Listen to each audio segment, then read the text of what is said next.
How do you self-regulate through extreme situations, and is that even possible?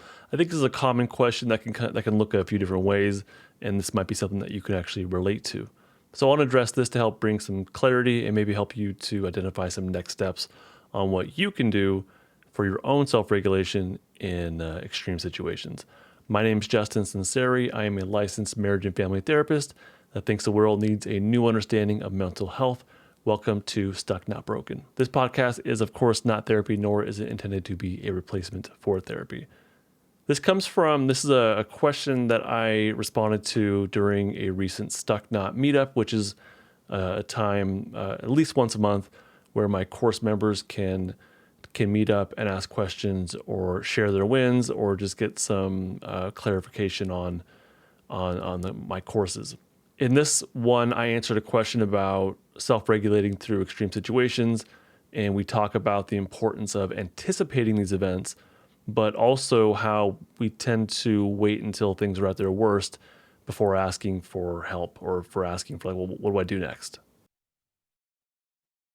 So how does someone who doesn't have self-regulation, who doesn't have co-regulation, and is going into these situations where, like with medical appointments, where it's fast and disconnected and potentially triggering? Is that fair to say? Yeah, how would one combat that? How do they come? Well, it's basically like a worst case scenario, and like, what do I do, or what do they do, Yeah. right? That's to me, that's like parents. Oftentimes will show up to a parenting group, and they don't have the parenting skills, they don't have patience, they've got their own stuff they've dealt with, traumas and whatnot, and they're like, well, my kid's hitting me, and they swear at me, and they won't go to school. What do I do? So it's hard to like I don't you're Right. you've hit the bottom of the, like, we're way down here, and then now you want to dig But your way out, and it's like, of I'm course talking you about want that. extremes. Yeah. So it's, of course you want the answer to that, but it's also I don't know if there is a simple answer. You could do things like, well, maybe something that's possible is to bring a co-regulator with you. Maybe there's someone who can be an advocate. Maybe there's someone who is close to you, not just you. I'm saying you in general. Maybe there's someone that's close to you that can go with you and be that person to speak up for you or to ask questions with along with you because they know you're going to be in a really triggered kind of state. Someone that can just check in with you, give you a hug afterwards. It might be something like that, just to soften the blow. That would That be could be nice. an avenue. Say it again. That would that would be nice if it were If you available. have it. Exactly, and so it's like, well, what if I don't have that? Well, okay. You could bring something with you that is, anchoring you in safety, but that means you have to practice this ahead of time. Maybe you have something that you like, if you know you're gonna go to your doctor's appointment and you're gonna have, like, a aggressive fight kinda energy within you, maybe you bring something you can squeeze to, like, to release a bit of that energy, before the doctor comes in, or even, like, while they're there, maybe you can have it in your pocket and you're just squeezing while you talk to them. We could throw out a whole bunch of maybe this and maybe that, Mhm. and it's but it's a lot of this what comes down to, I think, is preparation. So let's say you have no self-regulation or almost no self-regulation, and you have no co-regulator and stuff. Like, it's basically like, how do we soften the blow of what we're about to go through? So that requires us to prepare ahead of time. So that could be a fidget you bring with you, a sensory thing that just kind of lowers the amount of defensive state.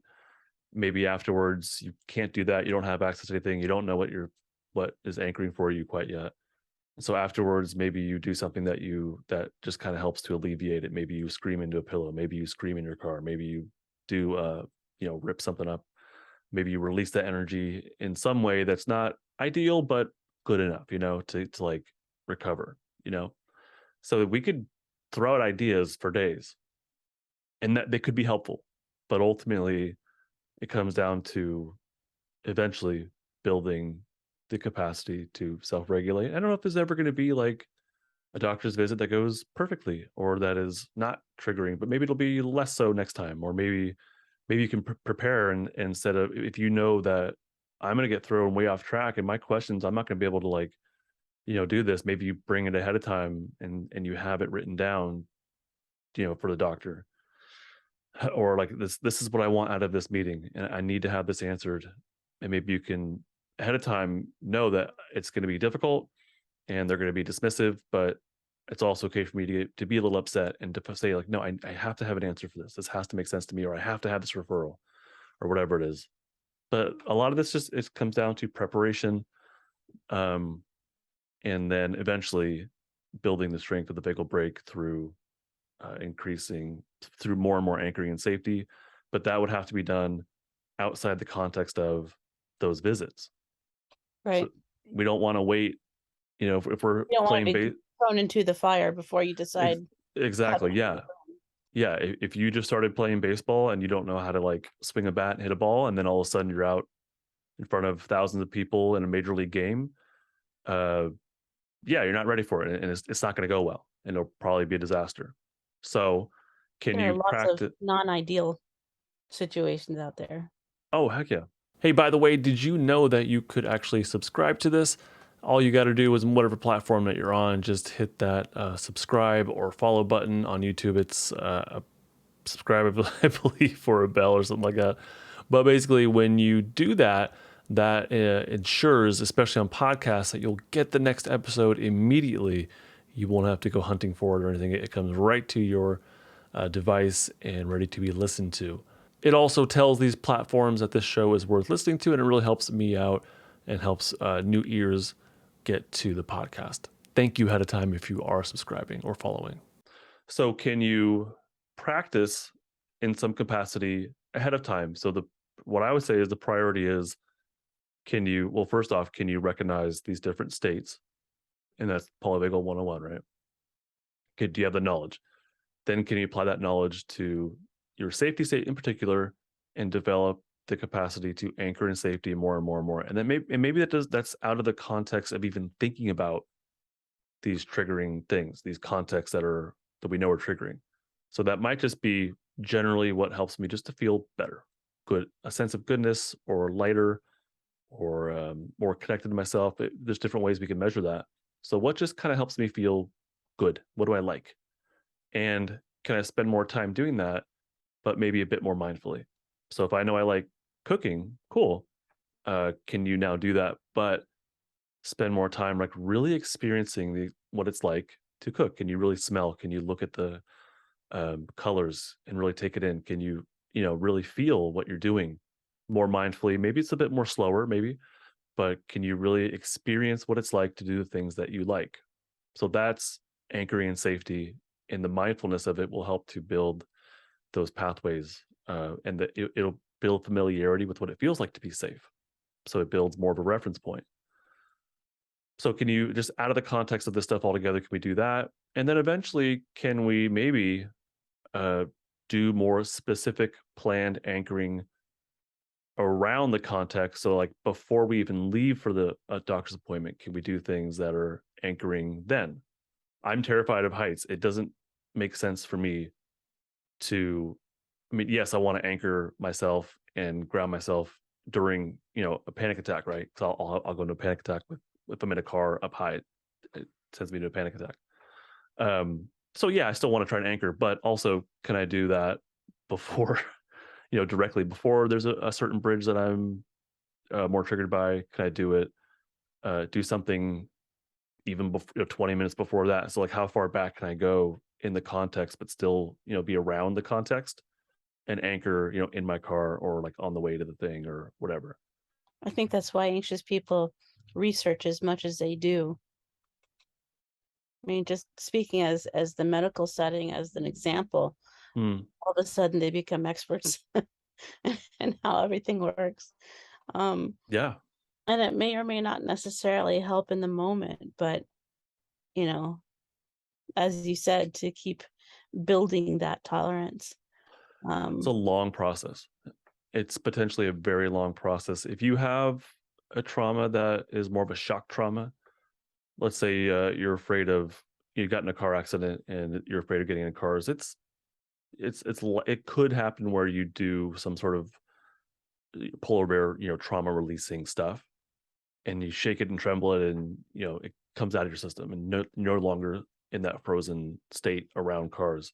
And so the next time you go to a car, maybe it won't be nearly as triggering. You'll be like, oh wow, I really like let it out. Like that could happen, I suppose.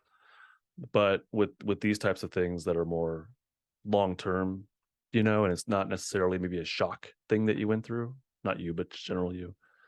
Like with me in heights, I can't identify any specific thing that led me to be terrified of heights. It's always kind of been there. Like something about being up high for me is more anxiety inducing than pleasurable, to say the least. So it's something I've noticed that I'm more mindful of, and I'll challenge myself here and there to feel some of that defensive energy. Like I'll look over the balcony of like a 2-story building, and just to kind of feel it, and I'll notice, oh, it's becoming more tolerable. And when I drive, bridges are less triggering, but I'm not gonna like, bungee jump and scare the heck out of myself and like release whatever might be inside of me. That's not the way I don't know if that would help.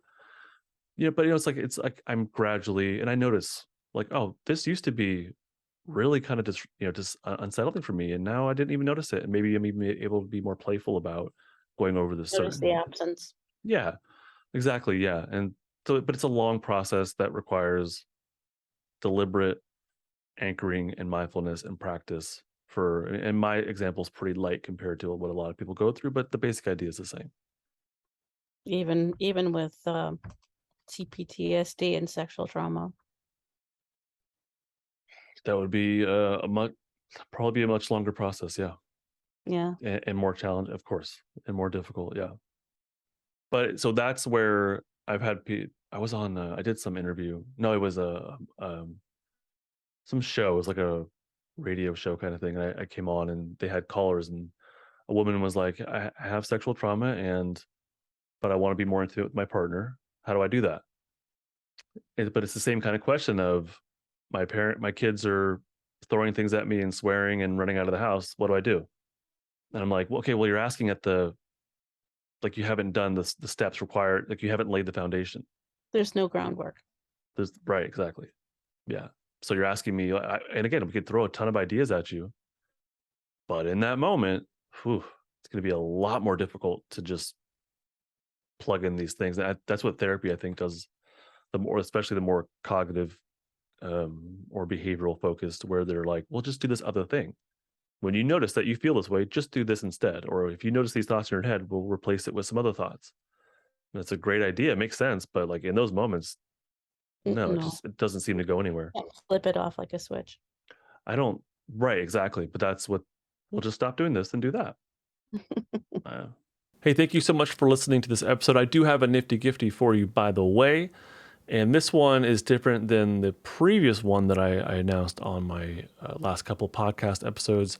This one is a challenge. Actually, it's a 3-day free challenge that comes to your email inbox every single day for 3 days. And that challenge is to recognize all of your polyvagal states in 3 days. And I do a brief lesson in each email, followed by some very specific, very trigger-free, safe instructions on how to recognize each of your polyvagal states, and we break it up into 3 different days.